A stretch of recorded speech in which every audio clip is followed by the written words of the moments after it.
We begin in East of Africa, where there was chaos in the Kenyan Parliament on Wednesday afternoon as members of Parliament engaged in a fist fight during a debate on the controversial Political Parties Amendment Bill of 2021.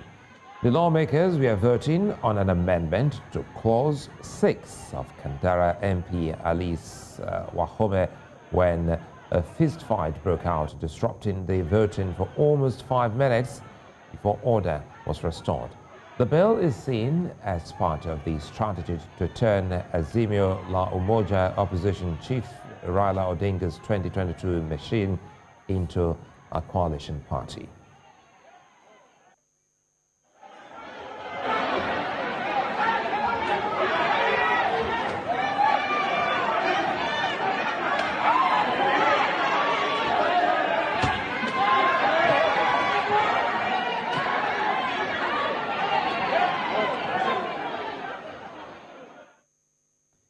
For more, now joined by Africa Affairs analyst Dr. David Masanga. Good to see you, David Masanga. Now, Kenya's National Assembly Deputy Speaker has struck out amendments by MPs allied to VP Ruto in the controversial Political Parties Amendment Bill of 2022. Would you say this is a big blow to Ruto? Yes, not only to Ruto, but to the entire UDA party, and especially those who have actually wanted to create chaos. Those are the same people who actually stopped regime BBI. These are the things that the BBI wanted to bring at the beginning. And by now, this mess would not be there. But people can refuse the BBI. Now we are going into Parliament. You can see the chaos that was there today. It is a big blow for Deputy President William Ruto, because most of the members, he has been telling the world that he has numbers in Parliament.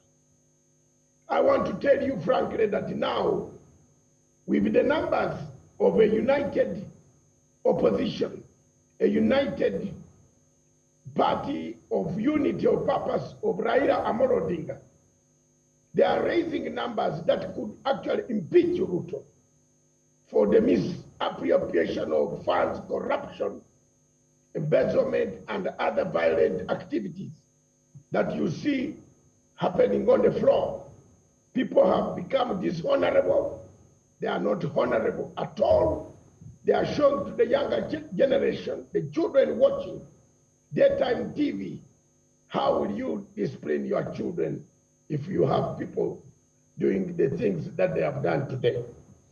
Well, you just, I think, brought in a very important aspect, especially as Africans, talking about culture and example to children.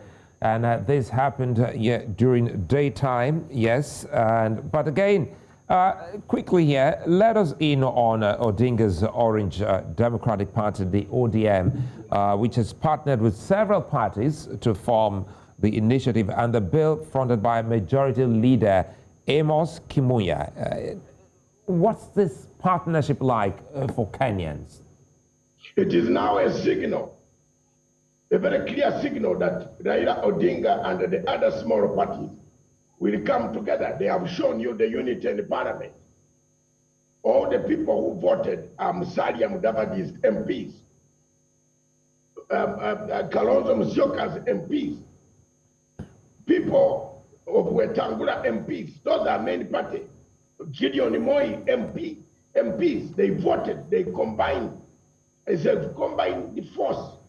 Very few, 1 or 2 people from this party was on this other side. But it now shows you clearly where the political realignment is going to. You can see that come next February, the other 4 gentlemen will be together with Raila Amolo Odinga plus President Uhuru Muigai Kenyatta. The vote will be very interesting. They will win the vote. I predict as a political scientist that this is the only way Kenya can get a united country if you elect peaceful, united, not violent. Well, David Masanga, while we await your prediction, quickly help us look at this, this mix. A record 158 MPs voted to defeat the amendments against 134 who voted for the change. Now, do you see the MPs allies to Ruto making a headway even in the National Assembly? No, that's the end. 134, that's the end, where the other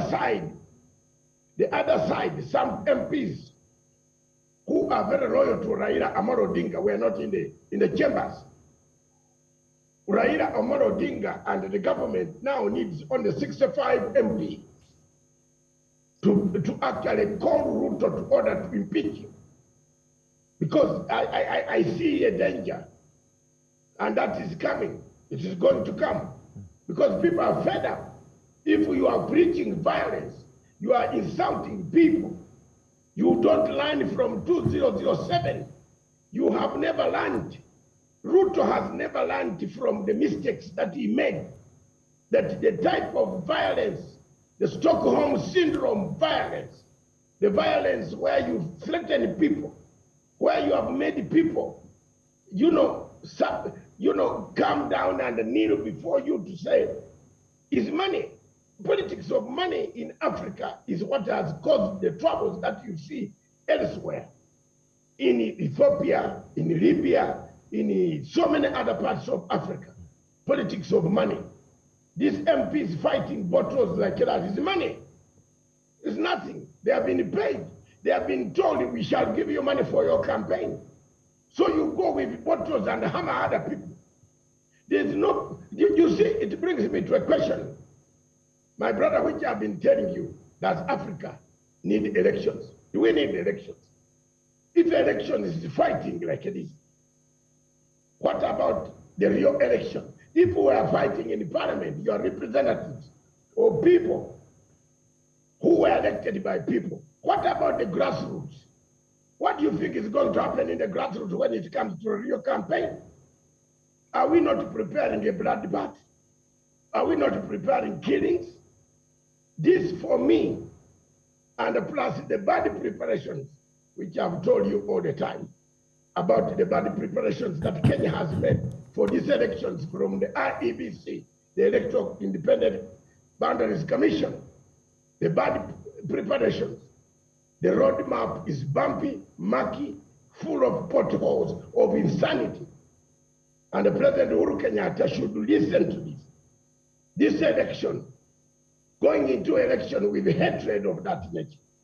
Let me come in here quickly before I let you go. Talking about President Uhuru Kenyatta, over time, Africans have seen how much of an effort he's made in bringing, politicians together on the table of peace and brotherhood.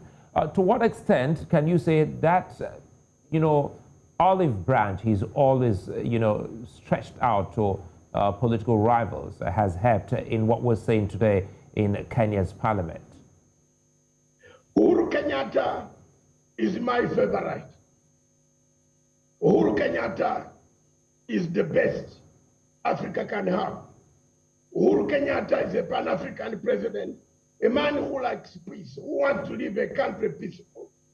He wants to leave a Kenya united. He took out his hand and shook the opposition leader. The country of Kenya where we are now would have been torn to pieces. Uhuru Kenyatta stopped that.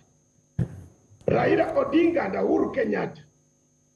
This country, let me tell you frankly, it needs a redemption strategy, healing, accountability, truth-telling, restitution, reparation, reconciliation. If you don't have those, don't try elections. You are just trying a death trap for the people. Because people are hating each other. They hate each other. Some, they pretend in the public, but look at what they do. If another member of parliament can wake up and beat somebody in presence presence of cameras, throw bottles, behave like an adolescent. It is sad. Uhuru Kenyatta has done very well for this country. Infrastructure in Kenya has improved. Everywhere you go, there is something that has come up. Well, we do hope that, sorry to cut you here, we do hope that some of these key politicians, political figures will also learn from Uhuru Kenyatta's example as highlighted by you. Many thanks for speaking with us, David Masanga. Always a delight. Now, stay. Have a nice happy new year, and greet everybody, the millions and the millions. Wishing you the same. People watching. Thank you very much, David Masanga. Happy New Year.